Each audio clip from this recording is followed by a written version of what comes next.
Hey everyone, and welcome back to the channel. Today, we're diving deep into a project that I'm incredibly excited about, and frankly, a little terrified to make. We're going to break down how to create a 6-minute cinematic horror film, designed from the ground up to be unsettling, immersive, and leave a lasting impression.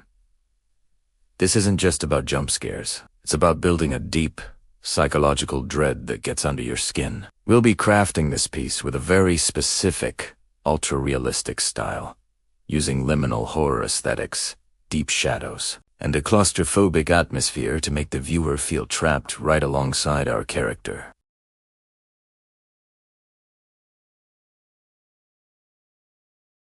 So, let's talk about the visual language of this film. The core of its horror will come from its look and feel. We're aiming for a 4K cinematic quality, not just for sharpness, but for the depth it provides.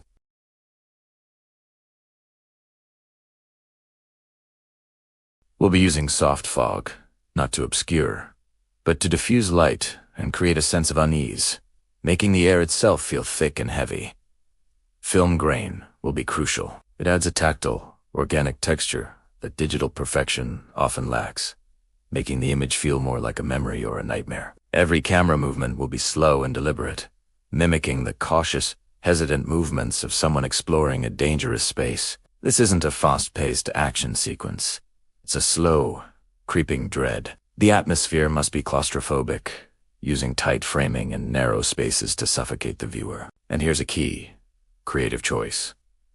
Absolutely no text, no subtitles, and no narration within the film itself. The story will be told purely through visuals and sound, forcing the audience to pay attention to every single detail. Now, let's talk about our character. For those of you who have been following the channel, you'll recognize him. We're bringing back the same man from our previous videos. He'll be wearing his signature dark hoodie, a simple costume that helps him blend into the shadows and maintains a sense of anonymity. We're focusing on realism, so his face will show genuine exhaustion and fear. His eyes will be tired, reflecting a long, ongoing struggle. It's incredibly important that his appearance is consistent across every single shot. This continuity is what sells the reality of the situation.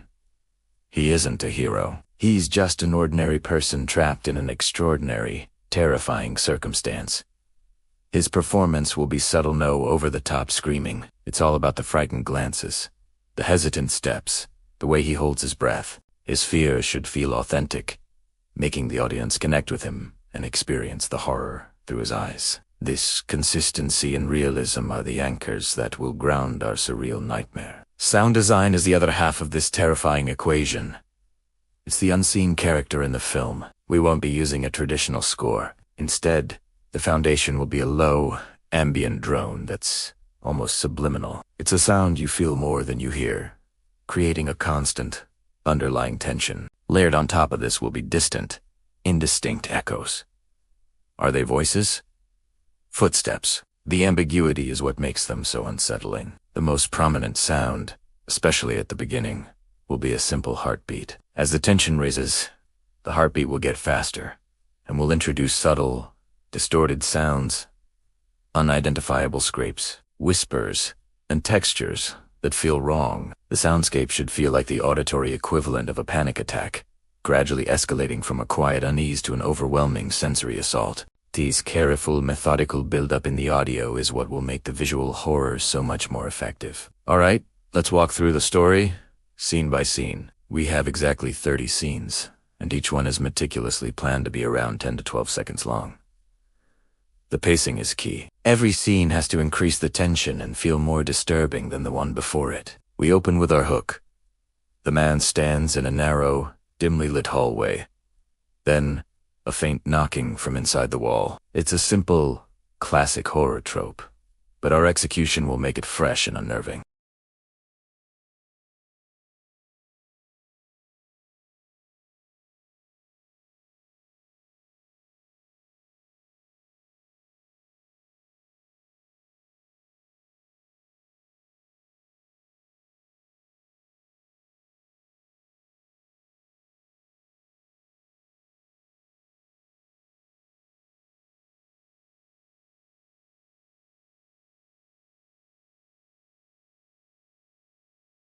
The wall itself starts to look thin, almost like a membrane. We'll use lighting to suggest a shadow moving behind it, a formless shape that defies explanation. This is the moment our character's survival instincts kick in. He steps back.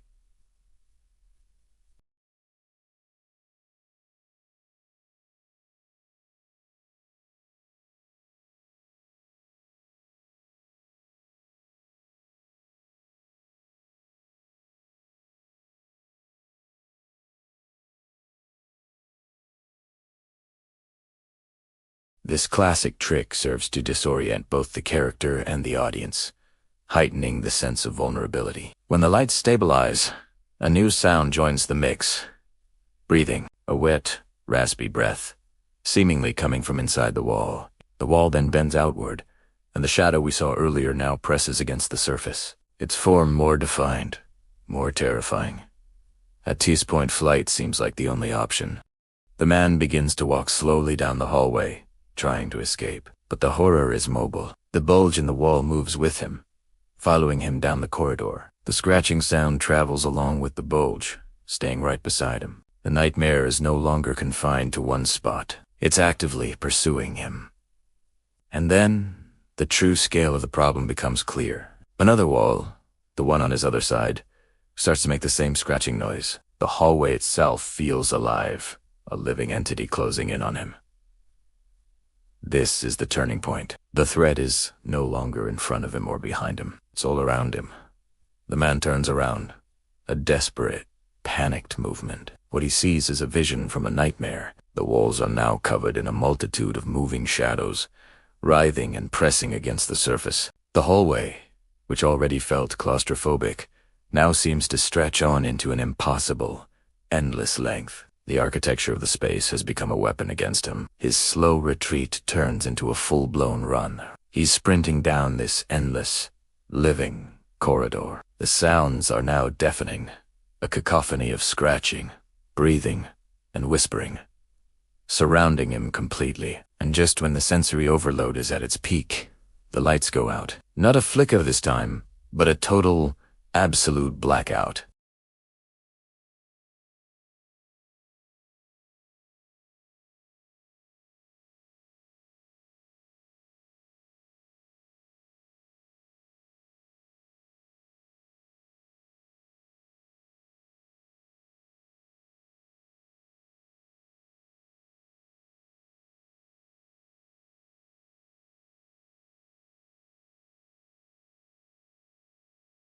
It's a confirmation that he is not alone in the dark. The lights snap back on. He's standing in the same hallway. The walls are perfectly flat and normal. There are no cracks, no bulges, no shadows. Maybe it was all in his head. And then we hear it.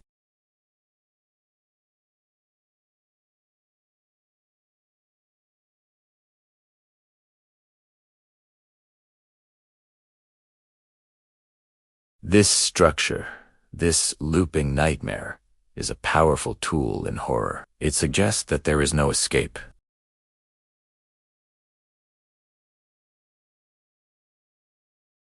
By ending where we began, we leave the audience with a profound sense of hopelessness and dread. The entire film is an exercise in building and sustaining tension, using every tool at our disposal: visuals, sound, and story structured to create a truly unsettling experience. The goal is for someone to watch this and feel a little bit scared the next time they hear a strange noise in their own home. It's a challenging project, but by focusing on these core principles of atmosphere and psychological manipulation, we can create something truly memorable. I can't wait to start shooting and bring this nightmare to life. Let me know what you think of this concept in the comments below. What are some of your favorite psychological horror techniques? Thanks for watching, and I'll see you in the next one.